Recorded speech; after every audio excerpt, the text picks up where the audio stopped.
اب دیکھیں اللہ کریم نے آگے ایک اور بہت بڑا راز کھولا، للہ الامر۔ اسی لیے میں اکثر کہا کرتا ہوں قرآن صرف اللہ دی قسم تلاوت علی کتاب نہیں جے، اسی ان تلاوت علی کتاب بنایا ہوا ہے، اے نہیں جے تلاوت علی کتاب، اے سمجھن علی کتاب جے، اس کا ایک ایک لفظ سمجھ سے تعلق رکھتا ہے۔ اے نری سکی ریڈنگ نال کام نہیں چلدا، سکا ناظرہ تے سکا حفظ، اس سے کام نہیں چلتا جب تک ایک ایک لفظ کو پوری گہرائی میں پوری تہ میں اتر کے نہ سمجھا جائے۔ للہ الامر من قبل و من بعد، میں قربان جاؤں اپنے رب کے لفظوں پر، یہ اس رب کے اپنے کلمات ہیں، اس رب کی اپنی باتیں ہیں، بولیے نا اللہ کی اپنی باتیں ہیں۔ للہ الامر، حکم اللہ کا ہے، حکم بولیں، حکم اللہ کا ہے، من قبل پہلے بھی، و من بعد اور بعد بھی، پہلے بھی اور بعد بھی، حکم کس کا ہے؟ دیکھیں نا اب یہاں بات ہے کھولنے والی، یہ پہلے کا مطلب کیا ہے اور بعد کا مطلب کیا ہے؟ اس پہلے کا مطلب یہ ہے رومیوں کے ہار جانے سے پہلے اور پھر رومیوں کے جیت جانے کے بعد، یا کہہ لے رومیوں کے ہار جانے سے پہلے اور رومیوں کے ہار جانے کے بعد حکم کس کا چل رہا ہے؟ اللہ کا چل رہا ہے۔ کوئی یہ نہ سمجھ بیٹھے، کوئی اس مغالطے کا شکار نہ ہو جائے کہ اگر اب رومی ہارے ہیں، اس پہلی جنگ میں اگر رومی ہارے ہیں تو اللہ کا حکم نہیں چل رہا تھا، اور 7 سالوں بعد اللہ کا حکم چلے گا تو رومی جیت جائیں گے۔ اللہ نے فرمایا ہے نا کہ رومی جیتیں گے، جنگ ہوگی، رومی جیتیں گے۔ کافر اعتراض کر سکتے تھے کہ اے مسلمانوں ذرا یہ تو بتاؤ ابھی اللہ کا حکم کیوں نہیں چلا؟ 7 سال بعد یا چند سالوں بعد اللہ کا حکم کیسے چلے گا؟ یہ بھی بات تھوڑی سمجھے نا کہ رومی اس قدر ہار گئے تھے، یعنی اتنی بری ہار رومیوں کو ہوئی تھی کہ مکہ کے کافر اندازے یہ لگا رہے تھے، پوری دنیا کے لوگ اندازے یہ لگا رہے تھے، جیسے دیکھیں نا آج اس موجودہ دور کے اندر 2 سپر طاقتیں آپس میں لڑ پڑیں، ایک اگر ہار جائے، کوئی بھی ایک طاقت، کوئی بھی ایک ملک ہار جائے اور بہت بری طرح سے ہار جائے تو اندازہ یہی لگایا جاتا ہے کہ اب یہ اٹھ نہیں سکتا، یہ اتنا ہار گیا ہے کہ اب اس کے اندر دوبارہ اٹھنے کی ہمت نہیں رہی، اب یہ ٹوٹ گیا ہے، اب مردہ ہو گیا ہے، اب دوبارہ یہ اٹھ نہیں سکتا، یہ سر اٹھانے کے لائق نہیں رہا۔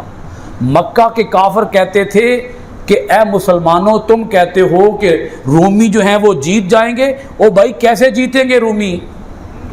وہ اتنی بری مار کھا چکے ہیں کہ اب وہ ختم ہو گئے، ناکارہ ہو گئے، ڈیڈ ہو گئے، مردہ ہو گئے، اب وہ کبھی بھی جیت نہیں سکتے۔ اس رب نے یہ مغالطہ دور کرنے کے لیے اصل حکم اللہ کا ہے۔ تم یہ اندازے لگا رہے ہو بیٹھ کے کہ وہ ہار گئے ہیں، اب جیتیں گے کیسے؟ محمد کا رب خبر دے رہا ہے کہ وہ جیتیں گے، یعنی اس وقت جب یہ آیت اتری دور دور تک بھی ایسا کوئی اندازہ لگانا ممکن نہیں تھا کہ یہ بھی کبھی اب جیتیں گے۔ یعنی ایک ہاری ہوئی قوم بھلا جیت کیسے سکتی ہے؟ بھئی سمجھ آ رہی ہے نا بات؟ ایک مری ہوئی قوم دوبارہ جیت کیسے سکتی ہے؟ مگر وہ رب فرماتا ہے وہ مردوں کو زندہ بھی بنا لیتا ہے، وہ زندوں کو مردہ بھی بنا لیتا ہے، وہ اپنا حکم چلائے گا نا، حکم تو اس کا ہے۔ یہ ہار گئے ہیں تو ہارنے سے پہلے بھی حکم کس کا ہے، اور ان کے ہار جانے کے بعد بھی حکم کس کا ہے؟ اصل حاکمیت اللہ تعالیٰ کی ہے، اصل سپر پاور اللہ تعالیٰ ہے، اصل سپر پاور نہ روم ہے نہ ایران ہے، اصل سپر طاقت کون ہے؟ وہ جس کو چاہے ہرا دے، وہ جس کو چاہے جتوا دے، وہ جس کو چاہے کامیاب بنا دے، وہ جس کو چاہے ناکام بنا دے۔ تو کامیابیاں، ناکامیاں، ذلتیں، عزتیں وَتُعِزُّ مَن تَشَاءُ وَتُذِلُّ مَن تَشَاءُ بِيَدِكَ الْخَيْرُ إِنَّكَ عَلَى كُلِّ شَيْءٍ قَدِيرٌ۔ پتہ نہیں ان سمجھ آئی کہ نہیں آئی؟ زور تو میں بڑا لا دیتا ہے بھئی سمجھ آ جائے۔ حکم کس کا ہے جی بولیں؟ رومیوں کے ہارنے سے پہلے بھی اور رومیوں کے ہارنے کے بعد بھی۔ ہاں جی، جیتنے کے بعد بھی ہو سکتا ہے اور جیتنے سے پہلے بھی ہو سکتا ہے۔ ہاں جی، ہر وقت حکم کس کا ہے؟ اللہ کا۔ آج اگر ہارے ہیں تو یہاں بھی حکم اللہ کا چلا ہے، کل کو اگر جیتیں گے تو بھی حکم کس کا چلے گا؟ اللہ تعالیٰ کا چلے گا۔ اب آگے دیکھیں آیت کے لفظ کیا ہیں۔ وَيَوْمَئِذٍ يَفْرَحُ الْمُؤْمِنُونَ۔